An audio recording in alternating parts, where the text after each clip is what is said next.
Hello everyone, I'm Maida Hadžićamanović from the University of Sarajevo, Institute for Genetic Engineering and Biotechnology.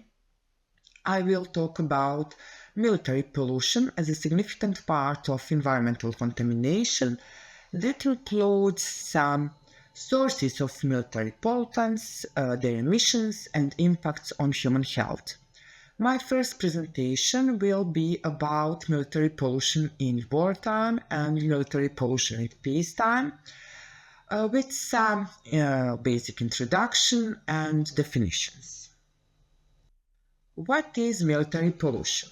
Military pollution is environmental degradation caused by military activities during both wartime and peacetime.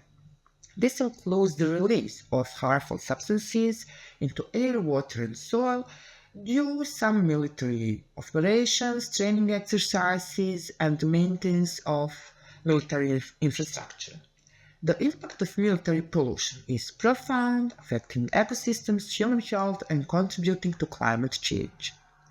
Military pollution manifests differently in wartime compared to peacetime, primarily due to the intensity and nature of military activities during conflicts versus some routine military operations. Military pollution in wartime includes some categories of pollution. The first is immediate environmental damage.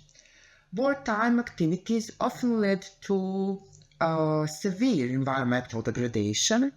The use of, for example, chemical agents and heavy weaponry results in air pollution, water contamination, and soil degradation. Military operations generate significant greenhouse gas emissions. Emissions from military vehicles and aircraft contribute significantly to greenhouse gas outputs. It is estimated that the militaries account for approximately 5.5% of global greenhouse gas emissions. For instance, the US military's emissions are comparable to those of entire countries, contributing to global warming.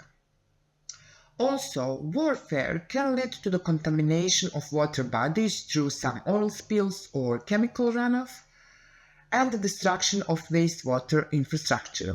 This pollution can make areas uninhabitable and pose health risks to local human populations. The deployment of landmines and the use of chemical weapons, such as, for example, Agent Orange during the Vietnam War, cause lasting soil contamination that affects agriculture productivity long after conflicts end. The second category is biodiversity loss. Some military conflicts can devastate wildlife populations, with studies indicating that bombings, for example, can kill up to 19% of large animals in affected areas.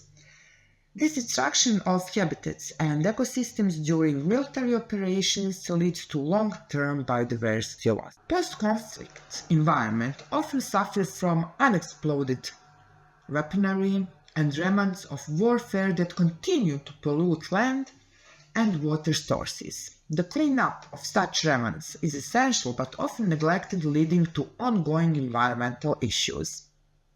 I highly recommend the study by Meazza et al., the recent study about managing the environmental impacts of war. This study is available for free on this link. Even in peacetime, military activities contribute significantly to pollution through some routine operations, such as training exercises. Regular training involves the use of heavy machinery and live munitions, which can lead to soil and water contamination from fuel spills and hazardous materials. Military bases often operate with minimal environmental oversight, leading to issues such as poor waste management and the use of toxic substances that can leach into the environment. Also, militaries consume vast amounts of resources, including fossil fuels for vehicles and aircraft, leading to significant carbon emissions even when not engaged in conflict. These consumptions contribute to climate change and resource depletion globally.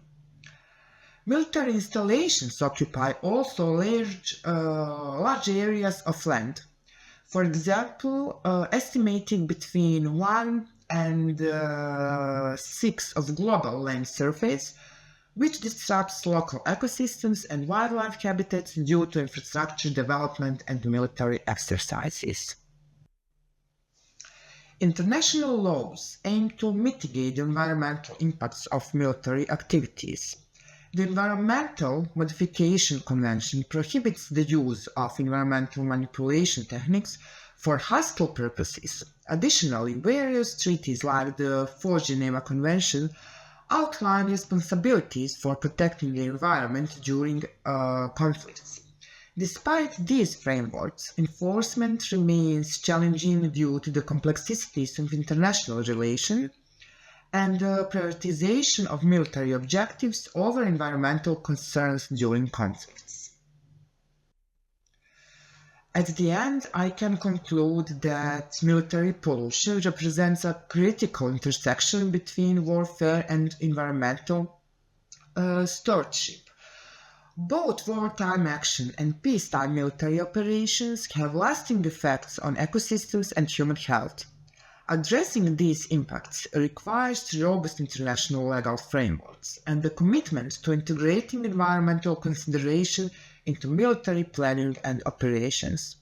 Both scenarios highlight the need for strict environmental regulations within military operations to mitigate these impacts effectively. Thank you for your attention.